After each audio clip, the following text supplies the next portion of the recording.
Welcome back to session 2. This session is all about sharing real-life examples to see all of these executive functioning skills in action. I invite you to get comfortable and close your eyes so that you can listen to these examples with your full attention. You will see that these skills work together and they blend with each other. It's normal that you recognize overlaps and several skills in action at the same time. By noticing each of these skills in action, you will deepen your awareness of how your brain functions, and you will then be able to explore complementing strategies that will help you function better. Let's get started following the same order we did in the past session. Working memory.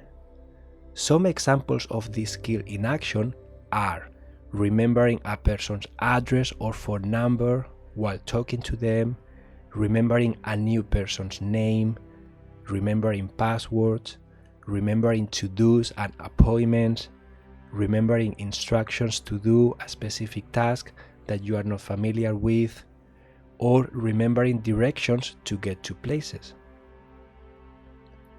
Some examples for adaptable thinking or cognitive flexibility are being open-minded to new ideas and other perspectives, being open to new learning opportunities, brainstorm different solutions for the same problem, be able to adapt to unexpected changes, like you were planning to meet with a person and they cancel last minute, or a family emergency requires you to change your agenda.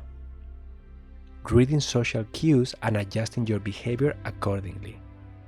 Avoiding having a my way or the highway mentality. So basically being open-minded to other people's views of a situation.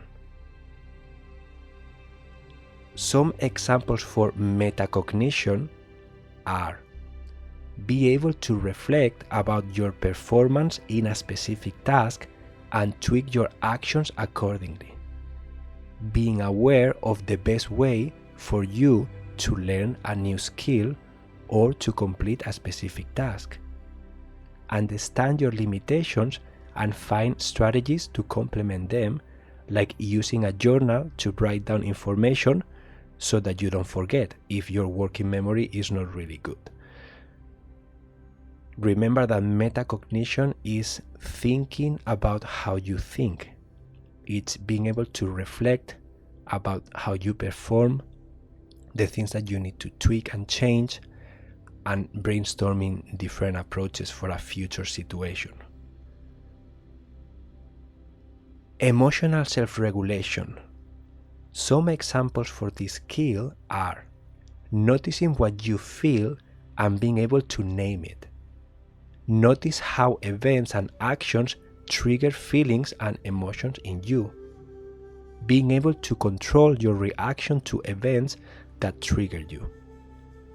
Avoiding saying something mean and hurtful in the moment and regretting it afterwards. Creating space and time for you to explore your emotions and feelings.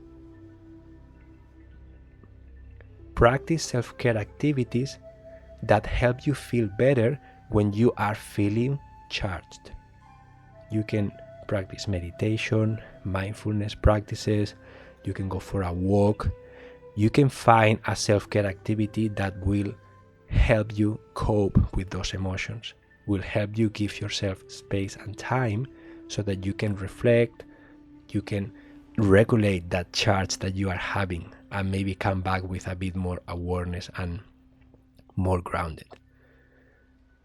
Response inhibition and impulse control. This is the same name for the same skill.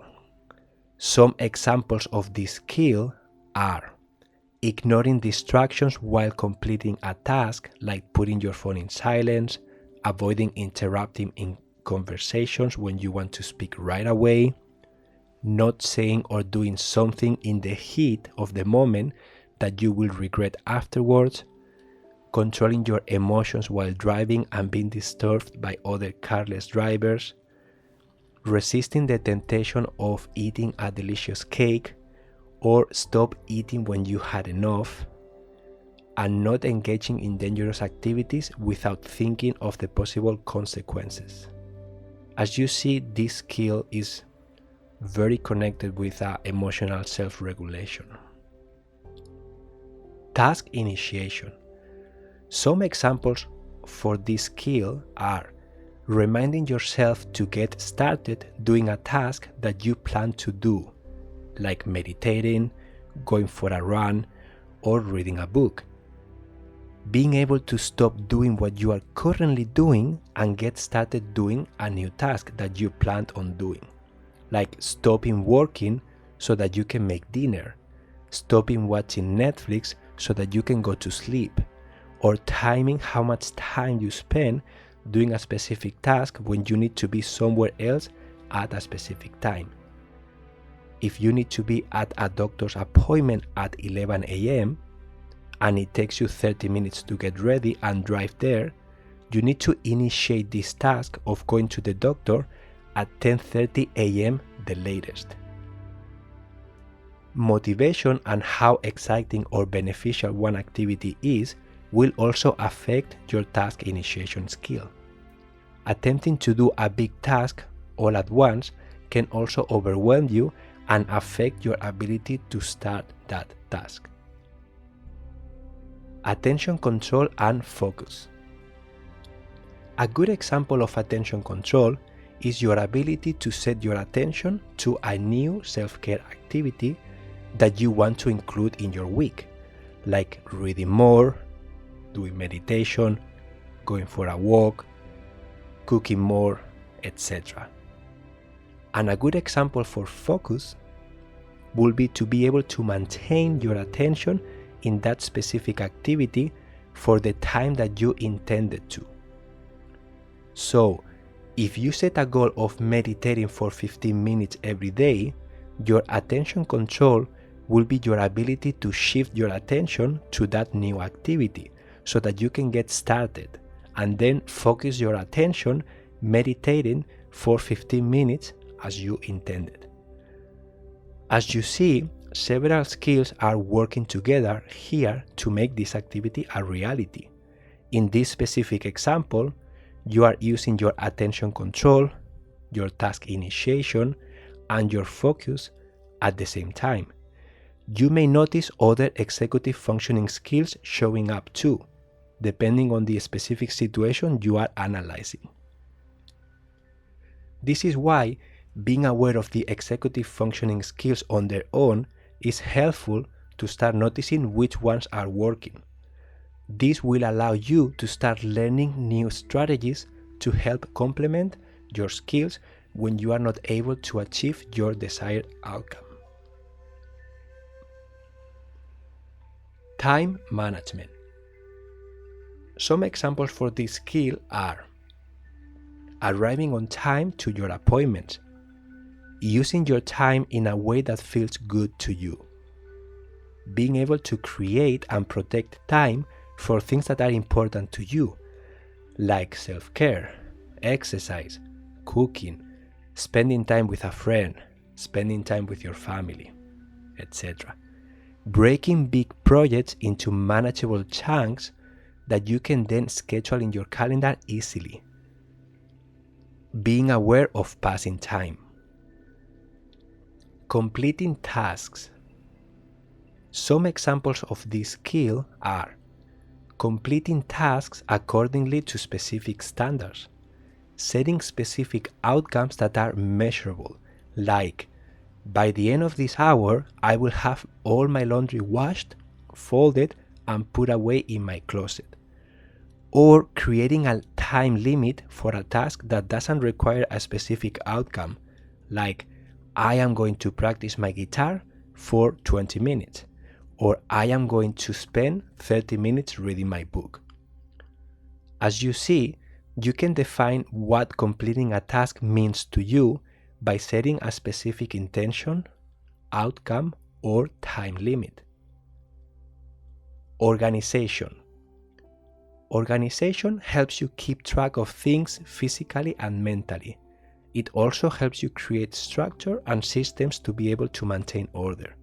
Some examples of organization are understanding where you can put your belongings away when you finish using them to avoid clutter, having a clear step-by-step system to manage your paper files, having routines that help you keep your home clean, like taking the garbage out on Tuesday night, cleaning once a week, doing the dishes at the end of the day, doing your laundry once a week, etc. Having a system to organize your schedule, like a calendar or an agenda. Organization can apply to your physical world, to your mental world, and also to your digital world. Planning. Planning is the skill that will help you design and find a way to carry out tasks to reach a specific outcome.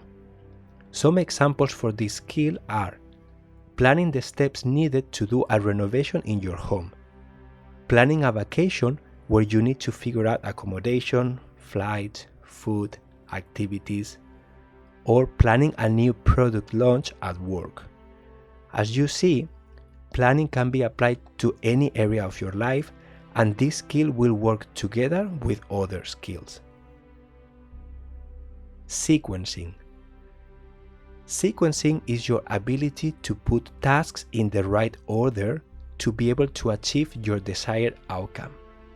Following the examples that I shared for planning, sequencing will allow you to order the steps required to complete your home renovation efficiently, the order required to plan your vacation, and the order of the steps to make your new product launch at work a success. Let's go deeper with the sequencing required for planning your vacation. You won't be able to book your flights before getting a confirmation of your vacation dates, and you won't be able to book accommodation until you have specific dates. So this is just one example of how sequencing comes into play. Prioritizing. Prioritizing is your ability to decide what tasks or outcomes are more important and need your immediate attention. This skill can be used combined with other skills like sequencing, task initiation, time management, and organization. Metacognition will also help you reflect and decide what's most important. Some examples for prioritizing can be looking at your vacation planning. Your priority may be to talk to your boss to confirm your vacation dates. That may be the first priority.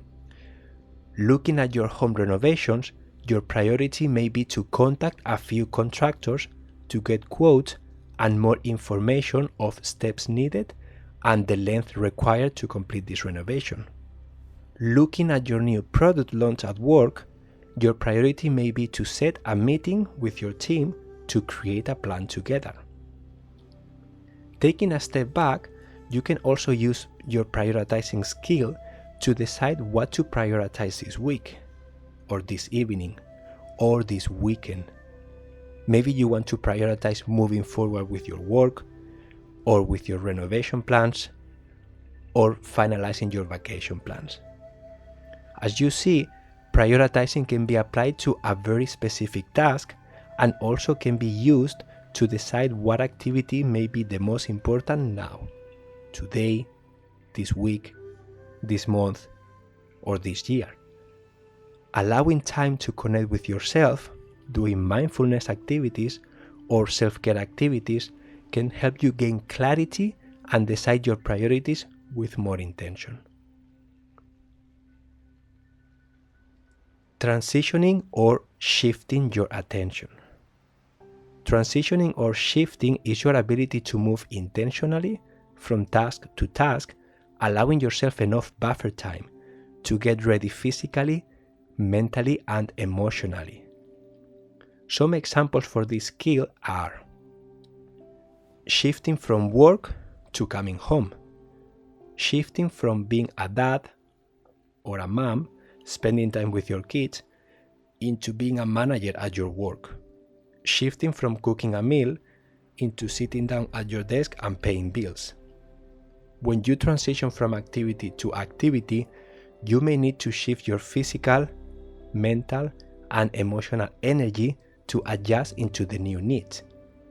Throughout your day and week, you may tap into different kinds of energies, different kinds of mental and emotional states.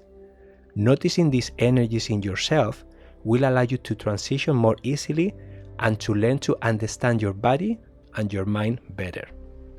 For example, if you are in your analytical mind doing accounting and paying bills, and you notice that you are getting tired, allowing yourself to transition into a different activity for a few minutes, like getting up, stretching your legs, and moving your body, may allow you to then transition back into the analytical task with more focus and intention. I hope all these examples help you have more clarity about how these executive functioning skills work. Don't worry, there will be a dedicated session for each of these skills, where you will have time to notice that specific skill in your day-to-day life. In the next session, you will learn ways for understanding and honoring how your brain works. Until then, I invite you to start noticing your relationship with each of these skills, how you use them throughout your day, the skills that seem easy for you, and the ones that you may be frustrated or challenged with. Feel free to share what came up for you during this session in the course classroom, and please share any questions you may have. I hope you have an amazing rest of your day. Adiós.